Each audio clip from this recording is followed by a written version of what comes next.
José, ¿cómo va? Muy buenas noches, Luis. ¿Qué semana comienza mañana? Sí. Te doy algunas informaciones que recibí en el transcurso de la tarde-noche. Sí.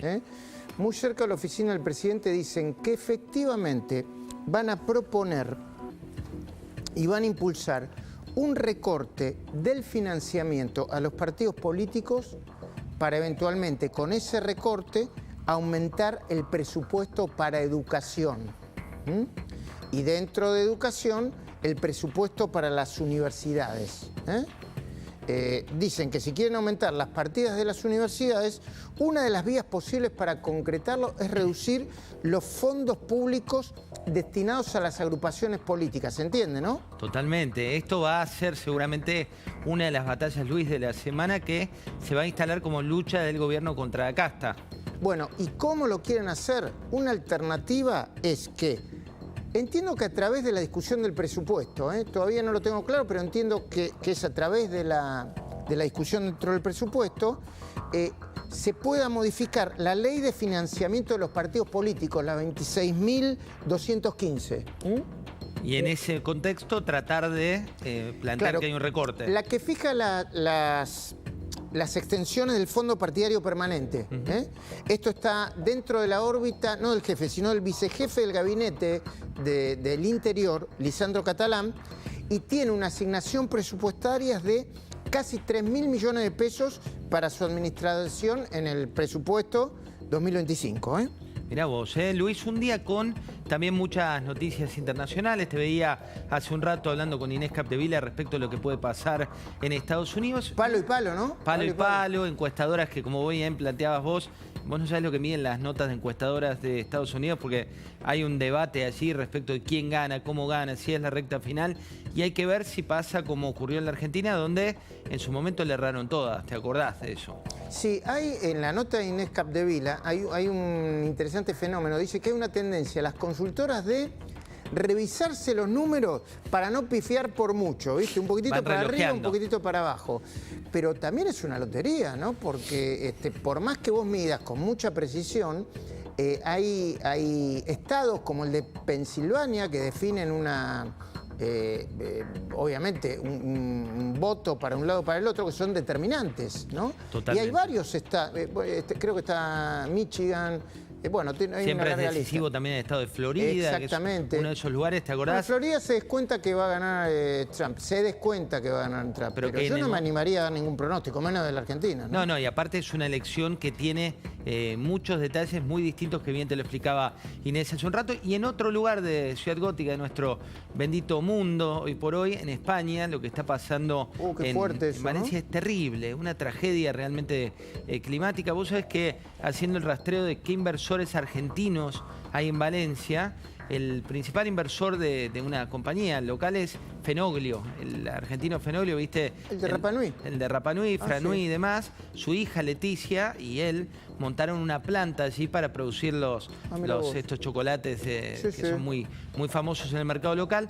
Por suerte, su planta está dentro de la localidad de Valencia, pero un poco separada del lugar que visitaron los Reyes de la hoy. sierra, ¿no? Claro. Exactamente. Bueno, y qué fuerte lo de Pedro Sánchez, le rompieron toda la camioneta, lo atacaron físicamente, y qué fuerte también, y yo te diría con cierta templanza también, la del príncipe y la de Leticia, conversando, bueno, yo vi la cara de Leticia absolutamente embarrada, conversando con mucha tensión con los valencianos, que yo te diría que hay una reacción muy fuerte no solamente de Valencia, sino de una buena parte de España, reclamando a los dirigentes políticos que hagan lo que tienen que hacer, en vez de jugar tanto a la política hueca y que no da respuestas, ¿no? Bueno, recordemos, y si querés, Luis, le damos un poco de contexto a esto. El presidente Milei fue varias veces a España contra Pedro Sánchez. Digo contra porque habló directamente del complejo de inferioridad.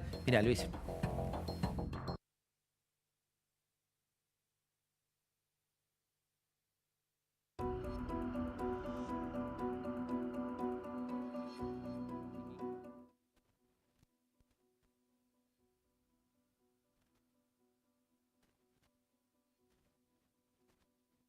escuchaba, había un temita técnico, pero hablaba de complejo de inferioridad. Recordemos que los viajes que hizo el presidente, cuando se planteaba como la alternativa, digo, era muy particular porque la política de Argentina contra la política, contra la casta, todo lo que planteaba como discurso el presidente en su campaña, lo llevaba de España contra Pedro Sánchez. Bueno, y además Pedro Sánchez, nosotros hicimos el corte por ahí, quizá lo tienen en la mesa de noticias. Pedro Sánchez en su momento, días antes de las elecciones en Argentina, llamó claramente, directamente, ante el Pleno del Parlamento a votar por Sergio Massa y contra Javier Milei. Hizo una apuesta muy fuerte y obviamente la perdió. De hecho, yo creo que ya en los próximos días, al final, va a venir el nuevo embajador de España a la Argentina, ¿no? Tuvo que recomponer la relación, cosa que en el medio de la pelea, ya desde el gobierno argentino decían que iba a suceder. Sí, y aparte en ese contexto con encuestas, midiéndose y demás, trata de instalar la oposición de Pedro Sánchez un discurso similar al que se lleva adelante en Argentina. ¿Y te acordás esas imágenes de el presidente llegando, con gente esperándolo, con una épica muy parecida a la que se veía hace un rato, mostrabas de lo que pasó en Santa Fe y de lo que está ocurriendo con algunos lanzamientos? Y también empieza a aparecer, Luis, se viralizaron algunas imágenes de Entre Ríos con algunas críticas y abucheos también, que ya la política empieza a jugar con el lanzamiento de La Libertad Avanza en cada una de las provincias. ¿Y a quién abuchearon? En ese caso a Karina Milei y a Martín Menem, pero no en el acto, obviamente. Esto tiene que ver con lo típico que le pasa a cualquier político cuando está llegando a la puerta y tenés de la oposición o de otros partidos con la idea de ser viralizados. Eso pasó hace un ratito nomás. Pensé que ibas a mostrar el video. No, hay un tema con los... No se puede poner tape todavía. Bueno, yo estaba comentando también otra información que está alrededor de la mesa chica del presidente. Circuló una versión según la cual estaban analizando en el gobierno nombrar en comisión y por decreto tanto a Ariel Lijo como a García Mansilla una vez que Juan Carlos Maqueda deje la Corte Suprema de Justicia.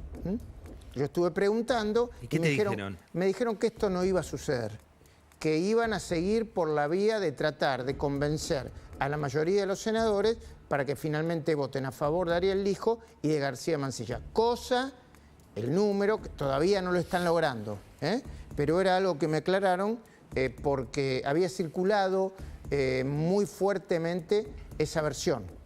Mirá, y aparte es uno de los temas que vienen en la agenda, me decían Luis también, en la agenda de debate respecto de cómo se va a implementar. Se habla también de una idea de aumentar la cantidad de personas dentro de la Corte.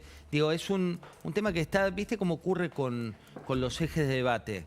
Por un momento explotan, suben, después bajan. Digo, el tema aerolíneas argentinas es otro ejemplo que tuvo su crisis, después pasó al mundo legislativo. De golpe uno se pregunta, bueno, ¿qué está pasando hoy adentro de aerolíneas? Y también continúa ese debate. No, bueno, y después el tema de los recortes, ¿no? Recortes en Cancillería, dice que la motosierra también va a pasar por Cancillería. Yo lo escuché a Carlos Rucauf, que suele tener información porque fue ministro de Relaciones Exteriores y tiene muchos amigos diplomáticos, diciendo que iban a establecer una racionalización de consulados, embajadas, sobre todo en países con los que Argentina prácticamente no comercia y en los que prácticamente no hay turistas argentinos también, y que iban a hacer una revisión general de los sueldos, de los ingresos y del personal que está en muchísimas embajadas. Pero bueno, están analizando eso, son cuestiones que tienen que ver con el presupuesto, con la motosierra y con el déficit, y también cuestiones simbólicas como la de la cafetera. La veo entrar a la ministra de Seguridad, Patricia Bullrich. Seguramente ahora vas a comenzar. Sí, vamos a hablar ahora en instantes con ella. Y yo la vi hace unas horas respondiendo a la pregunta de si era importante o no devolver la cafetera. Y Patricia Bullrich decía que era muy importante, que desde el punto de vista simbólico era muy importante, porque cuando un alto funcionario vea que no se puede comprar una cafetera de 2 millones de pesos, Ningún otro funcionario va a tener ganas de comprar una cafetera de 2 millones de pesos o similar. Me parece que son las cosas que, aunque parezcan pequeñas, se discuten, ¿no? Y también, Luis, y esto ya la vamos a hacer pasar a Patricia y demás, ya para contarte respecto de temas que están viniendo y temas que se están gestando por esta semana, está lo de Gerardo Huertein, que asume finalmente como embajador, que ya como canciller, ya lo han planteado en el día de hoy, también lo han dicho desde el Gobierno Nacional. Mañana es el día D y mañana es el día definitivo también para ese anuncio. Sí, y dicen muy cerca del presidente que para terminar de nombrar al embajador de los Estados Unidos, muy probablemente esperen el resultado de las elecciones en los Estados Unidos, que obviamente de las que el gobierno, como todos los gobiernos de Latinoamérica, están muy atentos. Mira, vamos a probar, Luis, el complejo de inferioridad, a ver si ahora finalmente funciona, que estábamos con ese tema. Veamos a ver si funciona, dale. Dale. Los problemas personales que pueda tener el señor Pedro Sánchez, el complejo de inferioridad que tiene Pedro Sánchez frente a mi persona, digamos, el psicólogo que está recomendando a Alberto Fernández que se lo recomiende a Pedro Sánchez para que madure. Sí. Obviamente no voy a ir Y que le recomienda también un buen abogado para Begonia, porque digamos ya tiene un montón de causas donde está sospechada de tráfico de influencias. Sí. Más allá de que no la haya nombrado, está claro a quién se refería, ahora la nombró, ¿no? No, a ver, vamos a los hechos. Hechos. Acá lo que importa son los hechos. Hay interferencia de la política local por parte de Pedro Sánchez y su gente. Hay agresiones permanentes de su gabinete hacia mi persona. Yo doy un discurso donde no doy nombres. Ahora, si él se siente aludido es porque está sucio, la culpa no es mía. Esta pelea, que era la protagónica, tiene como causa esto que venía sucediendo entre Milei y el presidente Pedro Sánchez. Y esto es lo que vos hacías referencia, Luis, que pasó finalmente hoy en Valencia cuando, en el marco de la política, una visita política, visita el lugar. Mirá. España no se va a desviar de su principal objetivo. Y el principal objetivo es salvar vidas.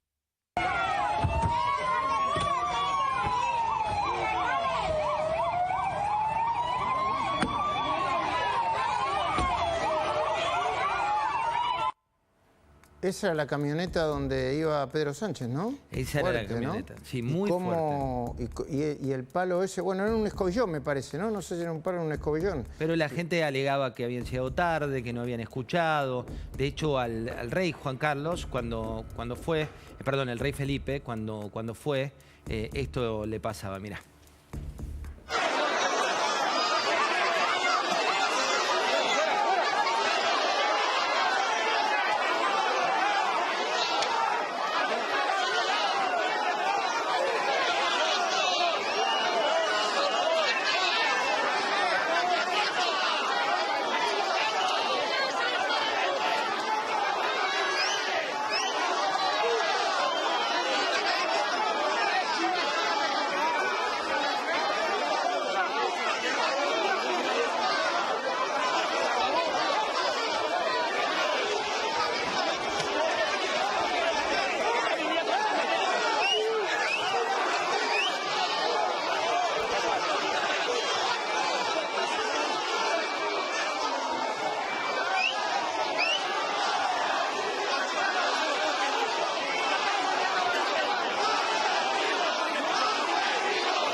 Luis, hay que poner en referencia. Qué fuerte, ¿no? Sí, sobre todo que, porque nuestro país no tiene monarquía, pero en España habitualmente con el rey hay una situación de mucho respeto.